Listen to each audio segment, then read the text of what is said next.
അല്ല, ഇത് ഒരു വലിയ പ്രശ്നം തന്നെയാണ്. കാരണം എപ്പോഴും നമ്മൾ ചർച്ചകൾക്ക് വരുമ്പോൾ ഉണ്ടാകുന്നൊരു ചോദ്യമാണ് എക്സിറ്റ് പോളുകളെ എത്രമാത്രം വിശ്വസിക്കാം എന്നുള്ളത്.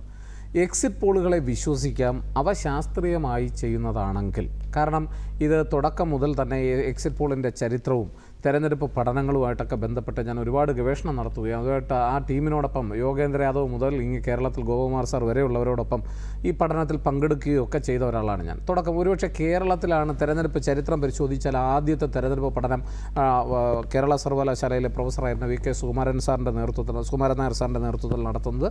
പിന്നീടാണ് CSDS പോലും, ഡൽഹിയിലെ CSDSൽ പോലും യോഗേന്ദ്ര യാദവിൻ്റെ ഒക്കെ നേതൃത്വത്തിൽ ആ പഠനങ്ങൾ നടത്തിയത്. ഞാനും ഒരുപാട് വർഷം യോഗേന്ദ്ര യാദവിനോടൊപ്പമുള്ള പഠനങ്ങളിലൊക്കെ ഞാനും പങ്കെടുത്തിട്ടുള്ള ഒരാളാണ്. പക്ഷെ നമ്മൾ മനസ്സിലാക്കേണ്ടുന്നൊരു കാര്യം, ഈ തെരഞ്ഞെടുപ്പ് പഠനങ്ങൾക്കൊരു രീതിശാസ്ത്രമുണ്ട്. ആ രീതിശാസ്ത്രം ഒരല്പം ചിലവേറിയതും അതുപോലെ തന്നെ വളരെ രീതിശാസ്ത്രം എന്ന് പറയുന്നത് വളരെ സങ്കീർണമായ ഒരു പ്രക്രിയ കൂടിയാണ്. അത് ഇന്ന് പിന്തുടരുന്ന ഏജൻസികൾ 90% ഇല്ല എന്നുള്ളതാണ് വസ്തുത.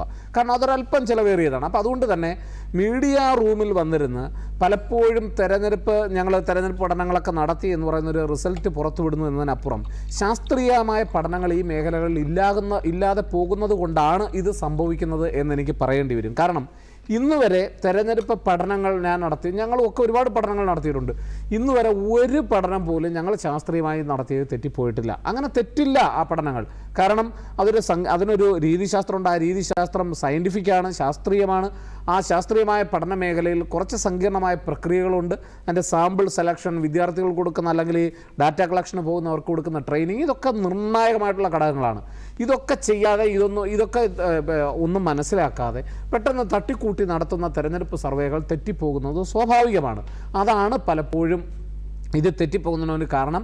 കേരളത്തിലായാലും ഇന്ത്യയിലും ആയിട്ട് എടുത്ത് നോക്കി പരിശോധിച്ചാൽ 95% സർവേകൾ, 99% സർവേകളും ഇങ്ങനെ ഉണ്ടാകുന്നതാണ്. അതിൻ്റെ അർത്ഥം CSDS മാത്രമേ അങ്ങനെ നടത്തുന്ന നല്ല പഠനങ്ങളുള്ളൂ എന്നെനിക്ക് പറയാൻ കഴിയില്ല. ഇപ്പോൾ കേരള സർവകലാശാലയിലെ സർവേ റിസർച്ച് സെൻറ്റർ പല പഠനങ്ങളും ഒരുപാട് ശരിയായി നടത്തിയിട്ടുണ്ട്. അപ്പോൾ നമ്മൾ ശ്രദ്ധിക്കാഞ്ഞിട്ടാണ്.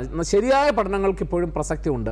പലപ്പോഴും രാഷ്ട്രീയ പ്രാധാന്യത്തോടെ തെരഞ്ഞെടുപ്പ് വിശകലനങ്ങൾ സർവേ നടത്തി എന്ന പേരിൽ സർവേയുടെ ഡാറ്റ പുറത്തുവിടും അത് ഈ ശരിയായിട്ടുള്ള പഠനങ്ങളെ കൂടി ബാധിക്കുന്നു എന്നുള്ള കാര്യം പൊതുജനങ്ങൾ അറിഞ്ഞിരിക്കുന്നത് നല്ലതാണ്. പഠനം എന്ന് പറയുമ്പോൾ അതിൽ ഒരു സംശയം കൂടി ബാക്കി നിൽക്കുകയാണ്. പ്രത്യേകിച്ച് കണ്ടുകൊണ്ടിരിക്കുന്ന പ്രേക്ഷകർക്ക് ഒരു സംശയം ഉണ്ടാകും. കാര്യം 140 കോടി ജനങ്ങളുണ്ട്. ഓരോ മണ്ഡലങ്ങളുമായി ഓരോ ആളുകളുമായി സംവദിച്ചുകൊണ്ട് 2 ലക്ഷത്തിലധികം വോട്ടർമാരുണ്ടെങ്കിൽ അത്രയധികം ആളുകളെ കാണും. ഇപ്പോൾ ലോക്സഭാ തെരഞ്ഞെടുപ്പാണെങ്കിൽ 10 ലക്ഷത്തിലധികം വോട്ടർമാരാണ് കേരളത്തിൽ പല മണ്ഡലങ്ങളുമായിട്ടുള്ളത്. അപ്പോൾ ഇത്രയധികം ആളുകളെ നേരിൽ കണ്ടാണോ ഈ സാമ്പിളുകൾ ശേഖരിക്കുന്നത്? അല്ലെങ്കിൽ ഇത്രയും ആളുകളുടെ ജനവിധി, അവരുടെ മനസ്സിലിരിപ്പ് എങ്ങനെയാണ് ഇത്ര ലഘൂകരിച്ച് കാണാൻ? അത് വളരെ വളരെ എളുപ്പത്തിൽ പറയാം. നമ്മൾ വീട്ടിൽ ചോറ് വെക്കുമ്പോൾ ആ ചോറിനകത്ത് ധാരാളം അരികളുണ്ടാവും. പക്ഷെ ചോറ് വെന്തോന്നുള്ള മുഴുവൻ ചോറിൻ്റെ അടുത്ത് ഞെക്കി നോക്കിയിട്ടല്ലല്ലോ നമ്മൾ ചോറ് വെന്തു എന്ന് പറയുന്നത്. അതിനകത്ത് സാമ്പിൾ എടുത്ത് പരിശോധിച്ചിട്ടാണ്. പക്ഷെ സാമ്പിൾ എടുക്കുമ്പോൾ നമ്മൾ ആ കലത്തിൽ വെന്തുകൊണ്ടിരിക്കുന്ന ചോറിനകത്തുനിന്ന് തന്നെ നമ്മൾ സാമ്പിൾ എടുക്കണം. അല്ല അതിൻ്റെ വക്കിലിരിക്കുന്ന അരിയിൽ പോയി പിടിച്ചാൽ നമുക്ക് അറിയാൻ കഴിയില്ല. അതാണ് ഞാൻ പറഞ്ഞു വരുന്നത്.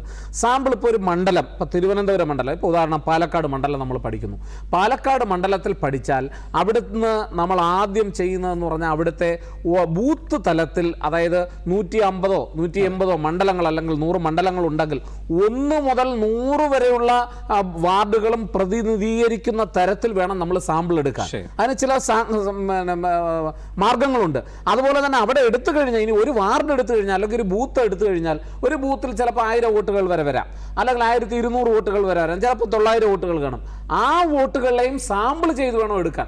ഇതിന് പകരമായി ഏതെങ്കിലും റെയിൽവേ സ്റ്റേഷനിലോ ബസ് സ്റ്റാൻഡിലോ ഏതെങ്കിലും പഞ്ചായത്തിലോ മാത്രമൊക്കെ പോയി സർവേ ചെയ്താൽ അവിടെ ചിലപ്പോൾ ഏതെങ്കിലും മുന്നണിക്ക് വ്യക്തമായ ഭൂരിപക്ഷം ഉള്ളൊരു പ്രദേശമായിരിക്കും, സാമ്പിൾ തെറ്റിപ്പോവും. അപ്പം നമ്മൾ ഈ സാമ്പിളിംഗ് എന്ന് പറയുന്ന പ്രക്രിയ അതാ ഞാൻ പറഞ്ഞത്, അതൊരു ഇച്ചിരി ചിലവേറിയും നിർണായകമാണ്. കാരണം നമ്മളിപ്പോൾ ഒരു സാമ്പിൾ ഒരാളെ തെരഞ്ഞെടുപ്പിൽ കാണണമെന്ന് തീരുമാനിച്ചാൽ ആ സാമ്പിളിലുള്ള ആളിനെ തന്നെ കണ്ടെങ്കിൽ മാത്രമേ നമുക്ക് ശരിയായ റിസൾട്ട് കിട്ടൂ. മറിച്ച് അതിന് പകരം മറ്റൊരാളെ കിട്ടിയാൽ ജെൻഡർ വ്യത്യാസം കാണും, വയസ്സിൽ വ്യത്യാസം കാണും, ജാതിയിൽ വ്യത്യാസം കാണും, വിദ്യാഭ്യാസത്തിൽ വ്യത്യാസം കാണും, തൊഴിൽ മേഖലയിൽ വ്യത്യാസം കാണും, സമ്പത്തിൻ്റെ കാര്യത്തിൽ വ്യത്യാസം കാണും. ആ അഭിപ്രായം പാടെ തെറ്റിപ്പോവും. ഇതെല്ലാം ഘടകങ്ങളാണ്. അപ്പോൾ അതുകൊണ്ട് ശരിയായ ശാസ്ത്രീയ പഠനങ്ങൾക്ക് ഇപ്പോഴും പ്രസക്തിയുണ്ട്. പക്ഷേ കേരളത്തിൽ 99% പഠനങ്ങളും കേരളത്തിലും ഇന്ത്യയിലും ചെയ്യുന്നത് ശാസ്ത്രീയമല്ല. അതുകൊണ്ടാണ് തെറ്റിപ്പോകുന്നത്. നിങ്ങൾക്ക് സംശയം ഉണ്ടെങ്കിൽ ഞാൻ ചലഞ്ച് ചെയ്യാം. നിങ്ങൾ അതിന് വേണ്ടുന്ന മെക്കാനിസവും സമ്പത്തും അതിന് വേണ്ടുന്ന സോഴ്സും എനിക്ക് നൽകിയാൽ ഏത് തെരഞ്ഞെടുപ്പ് പഠനം, എത്ര കോംപ്ലക്സ് ആയിട്ടുള്ള തെരഞ്ഞെടുപ്പ് പഠനങ്ങളും 99.9% ആക്കുറസി. എന്തുകൊണ്ടാണ് 99.9% എന്ന് പറയുന്നതെന്ന് വെച്ചാൽ ഒരു മണ്ഡലത്തിൽ ഇപ്പോൾ ഒരു ഭൂരിപക്ഷം 1000-ലോ 2000-ലോ താഴെ നിൽക്കുകയാണെങ്കിൽ ഒരു പക്ഷേ ആദിത്യം പറഞ്ഞതുപോലെ അത് തെറ്റിപ്പോകാൻ സാധ്യതയുണ്ട്. പക്ഷെ കേരളത്തിലെ മിക്ക മണ്ഡലങ്ങളിലും 99% മണ്ഡലങ്ങളിലും അങ്ങനെ അല്ല എന്നുള്ളത് കൊണ്ട് തന്നെ തെരഞ്ഞെടുപ്പ് പഠനങ്ങൾ ആധികാരികമായി നടത്താൻ കഴിയും. പക്ഷേ ദൗർഭാഗ്യവശാൽ രാഷ്ട്രീയ ലാക്കോടുകൂടിയും സമ്പത്തിന് വേണ്ടിയൊക്കെ അങ്ങോട്ടും ഇങ്ങോട്ടും ചാഞ്ഞും ചരിഞ്ഞും പറഞ്ഞ അഭിപ്രായ സർവേകൾ പലപ്പോഴും യഥാർത്ഥ അഭിപ്രായ സർവേകളെ കൂടി അപകടത്തിലാക്കുന്നു എന്നാണ് എനിക്ക് പറയാനുള്ളത്.